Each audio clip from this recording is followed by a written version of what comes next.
Hello, and welcome to Nostalgic Medicine, where we take a look at fascinating stories about the history of medicine and healthcare.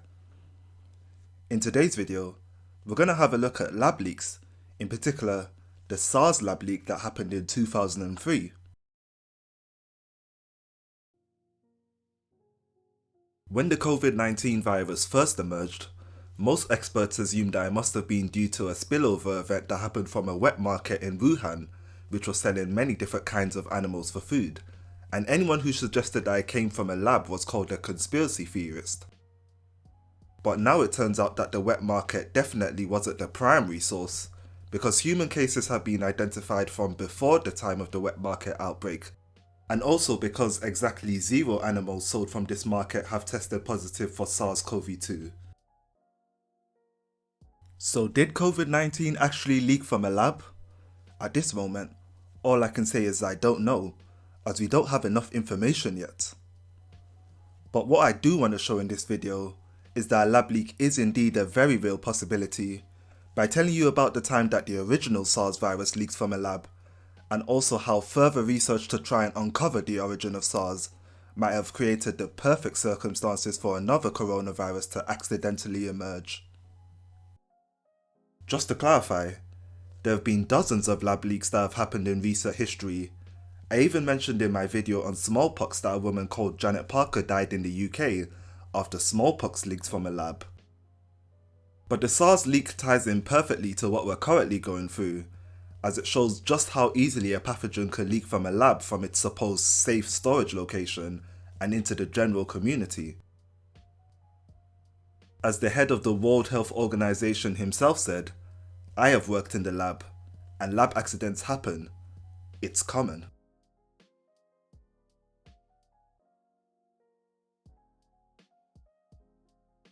You can think of SARS as being the warning or precursor to COVID-19. This pandemic began in the Guangdong province of China in November 2002 and eventually spread to 29 countries, causing about 8,000 cases and 800 deaths. And just to clarify,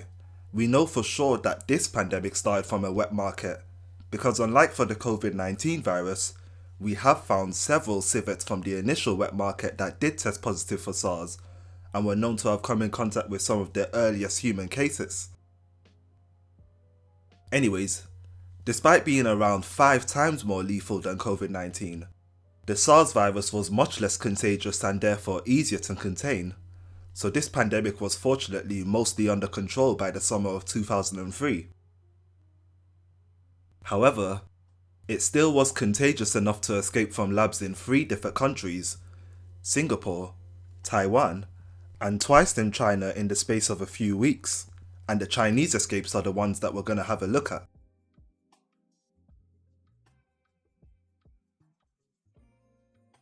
Like I mentioned, the epidemic in China was settling down, but then on March 2003, a 26-year-old medical student known as Song suddenly fell ill with fever and body aches.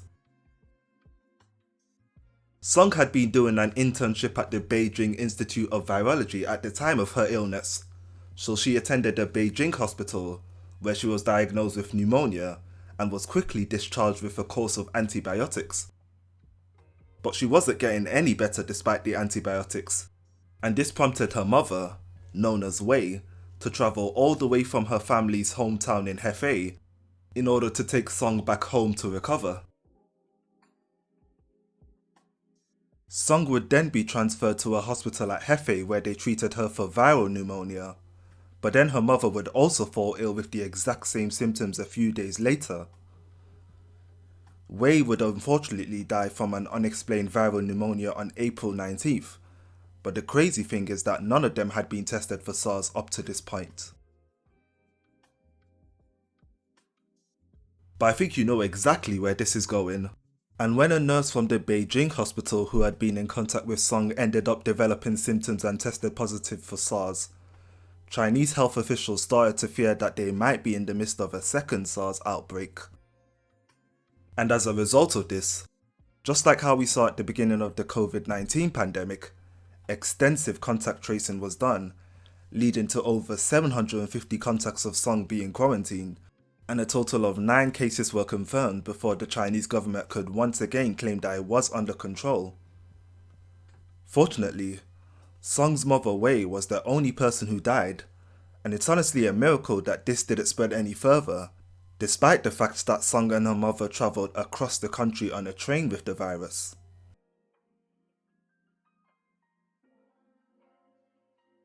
So how did this outbreak occur?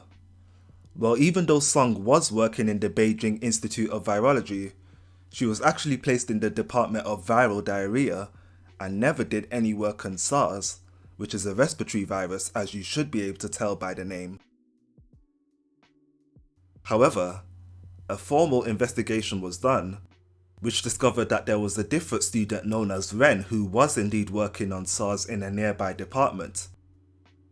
And they found out that Ren often took his SARS samples out of this department so that he can look at it using the nearest microscope, which just so happened to be in the viral diarrhea department, and as you might expect, contaminated the microscope, causing Song to be China's very own Janet Parker. But here's the thing, despite this contamination, no one should have been infected, because in normal circumstances, these SARS viruses should have been inactivated using an approved neutralizing agent, but it turns out that Ren was taught to use another method of inactivation that hadn't been formally approved, and as it seems, was insufficient. Ren actually did develop symptoms a month before Song did, and even spread it to a co-worker, and both of them would test positive for SARS antibodies in May 2003, bringing the official case count up to 11 cases.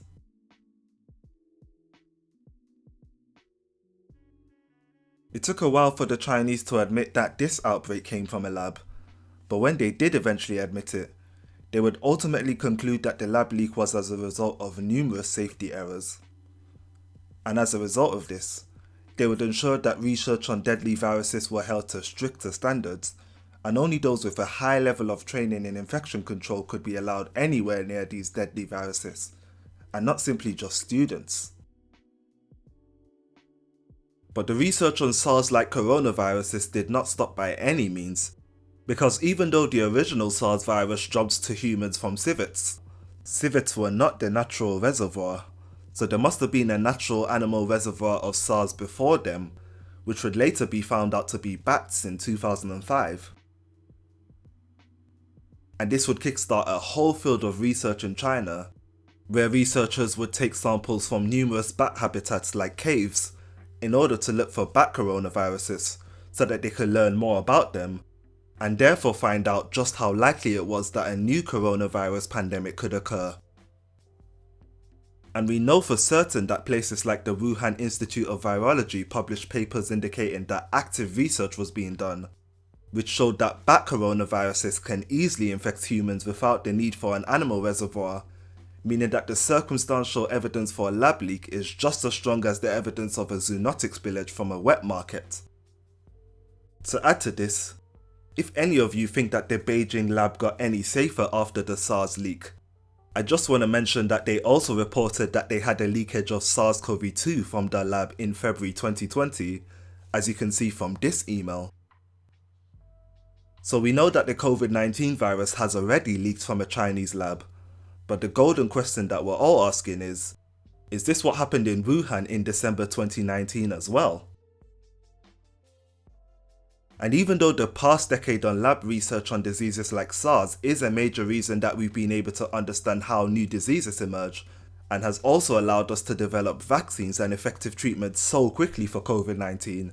you do have to ask whether we've got ourselves into some kind of catch-22 situation, and accidentally caused the very thing that we set out to prevent. As I hope I've shown you in this video, accidents can happen.